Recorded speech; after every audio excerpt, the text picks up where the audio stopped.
Dear students, आज हम आपको BSc part first zoology paper third unit प्रथम, जिसमें आज का हमारा टॉपिक है केमिकल नेचर ऑफ लाइसोसोम्स। इससे पिछले वीडियो में हम आपको लाइसोसोम के बारे में बता चुके हैं। लाइसोसोम की पॉलीमॉर्फिज्म, लाइसोसोम की जनरल स्ट्रक्चर्स आदि के बारे में आपको बता चुके हैं। आज हम आपको इस वीडियो में केमिकल नेचर ऑफ लाइसोसोम के बारे में और उसके पाए जाने वाले लाइसोसोम में पाए जाने एंजाइम्स एंजाइम्स और लाइसोसोम के फंक्शन के बारे में बताएंगे। केमिकल नेचर ऑफ लाइसोसोम के अंतर्गत इसमें 50 प्रकार के लगभग 50 प्रकार के जल अपघटनीय एंजाइम पाए जाते हैं और ये एंजाइम्स पूर्ण क्षमता के साथ 4 से 5 pH पर क्रिया करते हैं। इनमें प्रमुखतः एसिड हाइड्रोलेजेज होते हैं। ये लाइसोसोम्स के छोटे छोटे कक्ष में उपस्थित होते हैं। इनमें मुख्यतः प्रोटीएजेज, न्यूक्लिएजेज, ग्लाइकनेजेज जो कि पॉलीसेकेराइड का अपघटन करते हैं और वहाँ पर ये उपस्थित होते हैं। जल अपघटनीय एंजाइम ग्लाइकोप्रोटीन्स होते हैं जो रफ एंडोप्लाज्म रेटिकुलम पर संश्लेषित होकर गोल्जी बॉडी से होते हुए लाइसोसोम तक आते हैं। इनका उद्देश्य कोशिका में भीतर या बाहर से आए हुए किसी भी पदार्थ का अपघटन करना होता है। अब हम बताते हैं आपको लाइसोसोम में पाए जाने वाले एंजाइम्स के बारे में, जिसमें सर्वप्रथम है फॉस्फेटेजेज। जो फॉस्फेटेजेज के अंदर एसिड फॉस्फेटेज जो कि सबस्ट्रेट फास्फोमोनोएस्टर्स पर क्रिया करता है। फास्फोडाइस्ट्रेजेज ये एंजाइम है जो कि ओलिगोन्यूक्लियोटाइड फॉस्फोडाइस्ट्रेज पर क्रिया करता है। फिर है फॉस्फोटाइडिक एसिड फॉस्फेटेज जो कि फॉस्फोटाइडिक एसिड पर क्रिया करता है। दूसरे प्रकार का जो एंजाइम है वो है न्यूक्लिएजेज। न्यूक्लिएजेज समूह में एसिड राइबोन्यूक्लिएजेज सबस्ट्रेट होता है इसका आरएनए, एसिड डीऑक्सीराइबोन्यूक्लिएजेज जिसका सबस्ट्रेट होता है डीएनए। नंबर तीन प्रकार का जो एंजाइम है वो है प्रोटीजेज प्रकार के पेप्टाइड बंध पर क्रिया करने वाले हाइड्रोलेजेज। इसके अंतर्गत कैथेप्सिन ए, बी, सी, डी, ई व जी ये विभिन्न प्रकार के प्रोटीन्स व पेप्टाइड्स पर क्रिया करते हैं, सबस्ट्रेट पर क्रिया करते हैं। कोल्सिजेनेज जो कि कोलेजन पर सबस्ट्रेट पर क्रिया करते हैं। कार्बोक्सी पेप्टाइडेज ए, बी और सी जो कि पेप्टाइड्स पर सबस्ट्रेट पर क्रिया करते हैं। डाइपेप्टाइडेज ये डाइपेप्टाइड पर क्रिया करते हैं। एलास्ट्रेजेज और न्यूट्रल प्रोटीनेजेज। अब चौथे प्रकार के जो एंजाइम होते हैं उनमें है ग्लाइकोप्रोटीन तथा ग्लाइकोलिपिड की कार्बोहाइड्रेट श्रृंखला पर क्रियाशील एंजाइम, जिसमें नंबर 1 पे आता है अपना बीटा ग्लैक्टोसाइडेज जिसका सबस्ट्रेट होता है बीटा ग्लैक्टोसाइड। बीटा ग्लूकोसाइडेज जिसका सबस्ट्रेट होता है बीटा ग्लूकोसाइड। एल्फा ग्लूकोसाइडेज जिसका सबस्ट्रेट होता है ग्लाइकोजन। एल्फा मेनोसाइडेज इसका सबस्ट्रेट होता है अल्फा मेनोसाइड।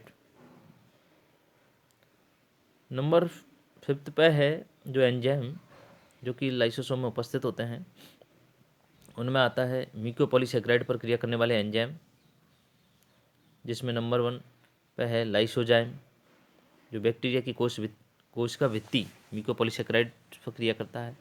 हाइल्यूरोनिडेज हाइल्यूरोनिक एसिड कॉन्ड्रियोटिन सल्फेट पर क्रिया करता है। बीटा ग्लूकोरोनिडेज जो कि म्यूकोपॉलीसेकेराइड व पॉलीसेकेराइड पर क्रिया करता है। अब है लाइपेजेज जो कि लिपिड को जल अपघटित करने वाले एंजाइम, जिसमें सर्वप्रथम आता है फास्फोलाइपेज,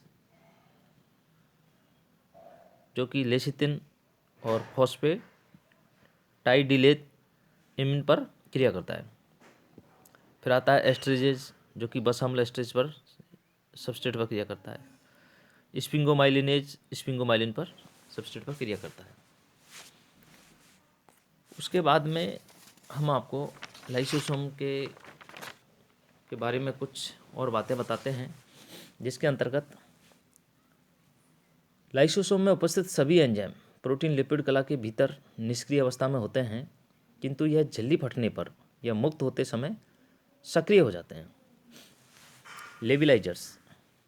लेविलाइजर्स ऐसे पदार्थ होते हैं जिनके प्रभाव से लाइसोसोम की कला फट जाती है, जैसे कि कुछ लैंगिक हार्मोन, प्रोजेस्टेरोन, टेस्टोस्टेरोन, कुछ एंजाइम, प्रोटीजेज, डिटर्जेंट्स, विटामिन्स ए, बी, के, कुछ अंतःविष भी होते हैं, पित्त लवण होता है, एक्सरे एवं पराबैंगनी रेज इत्यादि के कारण लाइसोसोम की मेम्ब्रेन फट जाती है। हिमीकरण आदि भी कला को टूटने के लिए बाध्य कर देते हैं। अब आते हैं स्थायी कारक, स्टेबलाइजर। ये पदार्थ लाइसोसोम की कला को स्टेबिलिटी प्रदान करते हैं, जैसे कि cholesterol, cortisone, hydrocortisone, chloroquine, antihistamine तथा हिफेरिन। ये सभी पदार्थ मिलकर लाइसोसोम की मेम्ब्रेन को स्टेबिलिटी प्रदान करते हैं। यदि किसी कारण से लाइसोसोम में स्थित एंजाइम मुक्त हो जाते हैं तो ये कोशिका की मृत्यु का कारण बनते हैं। इसलिए इन्हें हम कभी कभी आत्मघाती थैले भी कहते हैं, सुसाइड बैग्स भी कहते हैं। यहाँ पर एक डायग्राम के माध्यम से लाइसोसोम का एक सिंगल डायग्राम दिखाया गया है, जिसमें लाइसोसोम मेम्ब्रेन और डेंस मटेरियल दिखाया गया है और कुछ पार्टिकल्स दिखाए गए हैं। उसके नीचे सेकंड डायग्राम में लाइसोसोम और उसके एंजाइम विथ सबस्ट्रेट। लाइसोसोम के अंदर एंजाइम दिखाए गए हैं, राइबोन्यूक्लिजेज, डीऑक्सीराइबोन्यूक्लिजेज, फॉस्फेटेजेज, कैथेप्सिन, ग्लाइकोसाइडेज एंड सल्फेटेज। ये सभी इनके सबस्ट्रेट पर क्रिया करते हैं, राइबोन्यूक्लिक एसिड पर, डीऑक्सीराइबोन्यूक्लिक एसिड पर, फॉस्फेटेज एस्टर्स पर, प्रोटीन्स पर एंड पॉलीसेक्राइड्स एंड ग्लाइकोसाइड्स पर एंड सल्फेटेड एस्टर्स पर, इन सभी पर क्रिया करते हैं। अब हम आपको लाइसोसोम के फंक्शन के बारे में बताते हैं कि लाइसोसोम के द्वारा किए जाने वाले कार्य कौन कौन से होते हैं। नंबर 1, एक्स्ट्रा सेलुलर डाइजेशन, बाह्य कोशिकीय पाचन। लाइसोसोम के एंजाइम कोशिका के बाहर मुक्त किए जाते हैं, जो कि बाह्य कोशिकीय पदार्थों के जल अपघटन की क्रिया में भाग लेते हैं। कैथेप्सिन डी नामक एंजाइम का अस्थियों पर स्थित उपास्थि का अपघटन किए जाने के कई प्रमाण प्राप्त हो चुके हैं। अस्थियों के गलने या नष्ट होने हेतु और यही रेस्पॉन्सिबल होता है। इस क्रिया हेतु प्राइमरी प्रकार के लाइसोसोम अपने जल अपघटनी एंजाइम्स को बाह्य कोशिकीय माध्यांश में एक्सोसाइटोसिस की क्रिया के द्वारा निष्कासित करते हैं और पचित पदार्थ एंडोसाइटोसिस या फैगोसाइटोसिस द्वारा अवशोषित हो जाते हैं।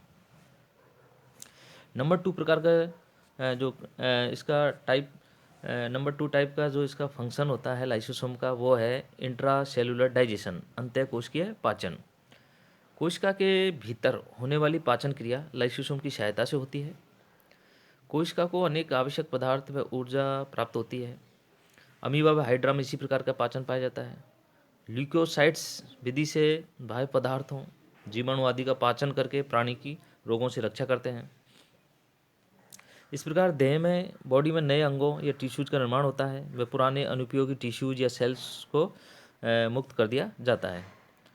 अर्थात जिस प्रकार से नए अंग बनते हैं, इसी प्रकार पुराने जो ऑर्गन्स होते हैं वो कोशिका से रिप्लेस कर दिए जाते हैं, हटा दिए जाते हैं। नंबर 3 पे जो इसका फंक्शन है वो है इंट्रासेलुलर स्क्वेंजिंग, अंतःकोशिकीय अपमार्जन या ऑटोफेगी, स्वभक्षण। अनेक कोशिकांगों का जीवन काल बहुत छोटा होता है, जो कोशिका की अपेक्षा कम समय तक जीवित बने रहते हैं। उनको कोशिका से पाचन करके हटाया जाना लाइसोसोम के द्वारा ही किया जाता है। अतः इन्हें हम व्यवस्था थैले या डिस्पोजल बैग्स भी कहते हैं।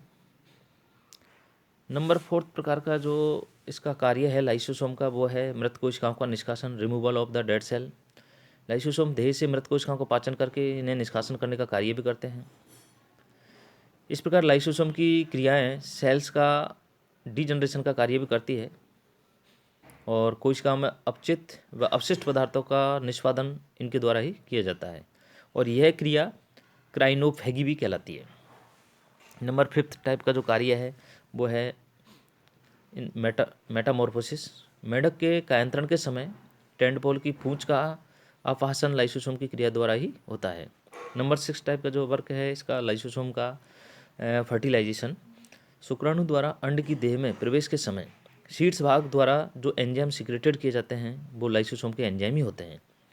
इनमें प्रोटीजेज, हाइल्यूरोनिडेज, एसिड फॉस्फेटेज ही मुख्यतः होते हैं।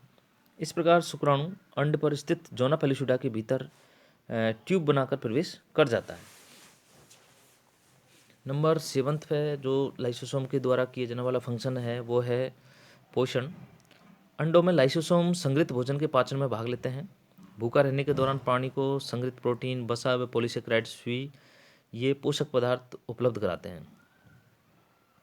नंबर 8 टाइप का जो फंक्शन है वो है रिलीज ऑफ हार्मोन्स, हार्मोन का मोचन। अंतःस्रावी ग्रंथि जैसे कि थायराइड ग्रंथि से सीक्रेट होने वाले थायरोक्सिन, टेट्राहाइड्रोथायरोनिन बड़े अणु थायरोग्लोबिन से मुक्त होते हैं जो कि थायराइड के फॉलिकल्स में पाए जाते हैं और इन बड़े अणुओं का पाचन लाइसोसोम द्वारा ही किया जाता है और इनसे प्रोटीएज मिलकर इन अणुओं को तोड़ देता है एवं हार्मोन मुक्त हो जाते हैं। नंबर 9 टाइप का जो फंक्शन है वो है ओस्टियोजेनेसिस, अस्थि जनन। उपास्थि से अस्थि के रूपांतरण के समय एवं अस्थि निर्माण की क्रिया में डेड सेल्स का निष्पादन आवश्यक होता है और यह क्रिया लाइसोसोम के द्वारा की जाने वाली एंजाइमेटिक क्रियाओं पर भी डिपेंड करती है। ये एंजाइम कॉन्ड्रियोक्लास्ट नामक बहुकेंद्रकीय सेल से मुक्त किए जाते हैं जो उपास्थि की उपस्थल मध्यांश का पाचन करके अस्थि मध्यांश हेतु स्थान उपलब्ध कराते हैं। नंबर 10 टाइप का जो फंक्शन है वो है helpful in protein synthesis, protein संश्लेषण में सहायता। प्रोटीन संश्लेषण हेतु लाइसोसोम की क्रियाशीलता आवश्यक होती है। वर्ट्स के लीवर व पेनक्रियाज की सेल्स में प्रोटीन सिंथेसिस के समय लाइसोसोम को अधिक सक्रिय देखा गया है। अब लास्ट जो फंक्शन होता है लाइसोसोम का वो है लाइसोसोम एंड डिजीज, लाइसोसोम और उससे संबंधित रोग है। सामयिक तौर पर लाइसोसोम की झिल्ली के फटने या विपरीत प्रकार के कार्य करने के कारण टिश्यूज की हानि या रोग उत्पन्न हो जाते हैं। श्वसन क्रिया हेतु ऑक्सीजन के साथ नासिका से सिलिका, एस्बेस्टोस आदि पदार्थ के कण आकर फेफड़ों में इन्फ्लेमेंटेशन, शोध उत्पन्न कर देते हैं। इससे लाइसोसोम की झिल्लियाँ फट जाती है और फेफड़ों की सेल्स अवगठित होने लग जाती है। सिलिका कणों के प्रभाव से लाइसोसोम कला के फटने से हुए रोग को हम सिलिकोसिस कहते हैं और एस्बेस्टोस के कारण उत्पन्न रोग एस्बेस्टोसिस कहलाता है। रक्त में यूरिक अम्ल की मात्रा बढ़ने पर यह शरीर के जोड़ों में इकट्ठा हो जाता है और इन्हें लाइसोसोम फैगोसाइटोसिस द्वारा ग्रहण करते हैं और लाइसोसोम के फटने से उपस्थित कैथेप्सिन एंजाइम निकल कर संधि शोथ रोग का कारण बन जाता है। रक्त में अति अम्लीयता व ऑक्सीजनहीनता जैसी क्रियाएं लाइसोसोम एंजाइम के इकट्ठा होने से ही होती है। गुणसूत्रों में अपसामान्यता या विखंडन की क्रिया भी संभवतः लाइसोसोम द्वारा ही होती है और इनके कारण अनेक रोग भी उत्पन्न हो जाते हैं। ब्लड कैंसर गुणसूत्र 21 में विलोपन के कारण होता है। अब हम आपको नेक्स्ट टॉपिक जिसके बारे में नेक्स्ट वीडियो में बताएंगे वो है राइबोसोम की स्थिति के बारे में और उसकी नंबर्स के बारे में और उसके स्ट्रक्चर के बारे में और उसके टाइप्स के बारे में नेक्स्ट वीडियो में आपको डिटेल्स में बताएंगे।